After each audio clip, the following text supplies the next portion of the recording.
নবনির্বাচিত আমির মতিউর রহমান নিজামী নতুন কোনো নাম নয়।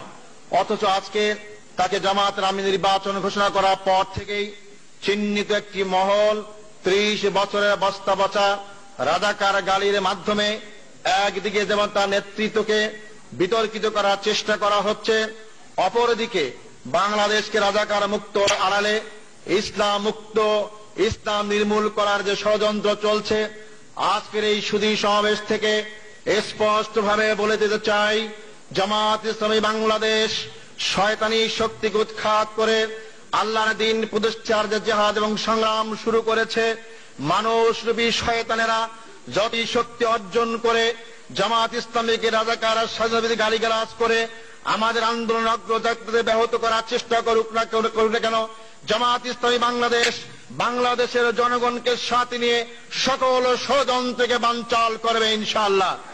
সংগ্রামী ভাই বন্ধুগণ, রাজাকার মুক্ত বাংলাদেশ গড়ার নাম নিয়ে বাংলাদেশের জমিন থেকে ইসলামকে উৎখাত করা যাবে না।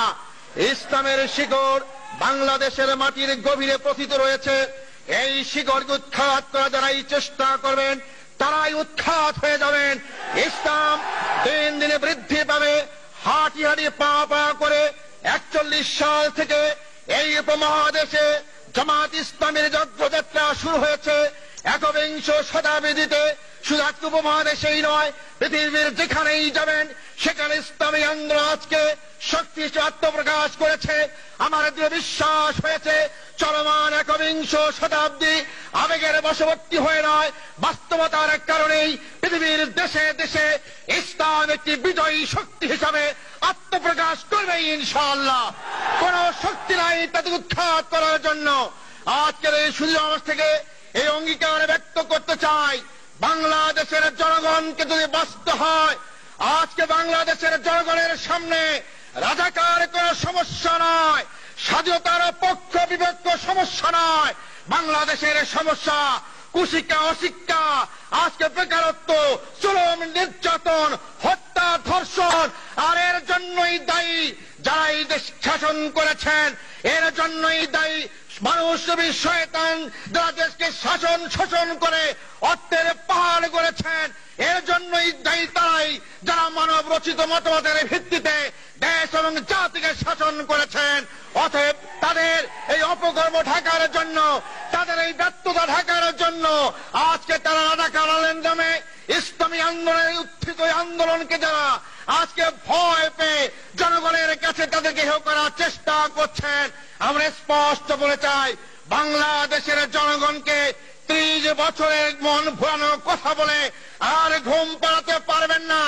জনগণ জেগে উঠেছে, জনগণ পরিবর্তন চায়, জনগণ দেশকে আজকে নতুন শতাব্দীর এই দিনে তাদেরকে আজকে ভাগ্য করতে চায়।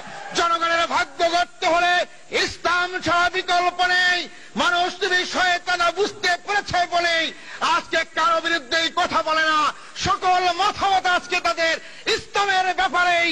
আজকে তাই আমাদের আত্মতৃপ্তি হয়েছে, আমরা সঠিক পথে রয়েছি, সঠিক আদর্শই গ্রহণ করেছি।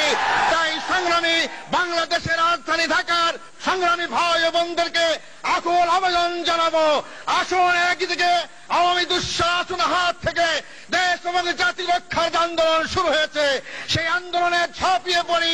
ঠিক তার পাশাপাশি মানুষের ভাগ্য পরিবর্তনের স্থায়ী আমাদের যে কর্মনীতি, আল্লাহর আইন এবং সৎ-এর শাসনের যাদের সবাইকে আমরা নিয়োজিত করি। আগামী বাংলাদেশ হবে ভারতের দালাল মুক্ত বাংলাদেশ, আগামী বাংলাদেশ হবে আধিপত্যবাদ মুক্ত বাংলাদেশ, আগামী বাংলাদেশ হবে ইসলামের বাংলাদেশ। আপনাদের সবাইকে আজকের সুধী সমাবেশে উপস্থিত হওয়ার জন্য আন্তরিক মোবারকবাদ জানিয়ে বক্তব্য শেষ করছি। আগামীকাল বিকেল 3টায় ঐতিহাসিক পল্টন ময়দান থেকে বাংলাদেশের 4 শীর্ষ নেতার নেতৃত্বে গণমিছিল হবে। আমাদের নেতা আমির জামাত মতিউর নিজামী নেতৃত্ব দেবেন। আপনারা আগামীকাল মহল্লায় পাড়ায় থেকে মিছিল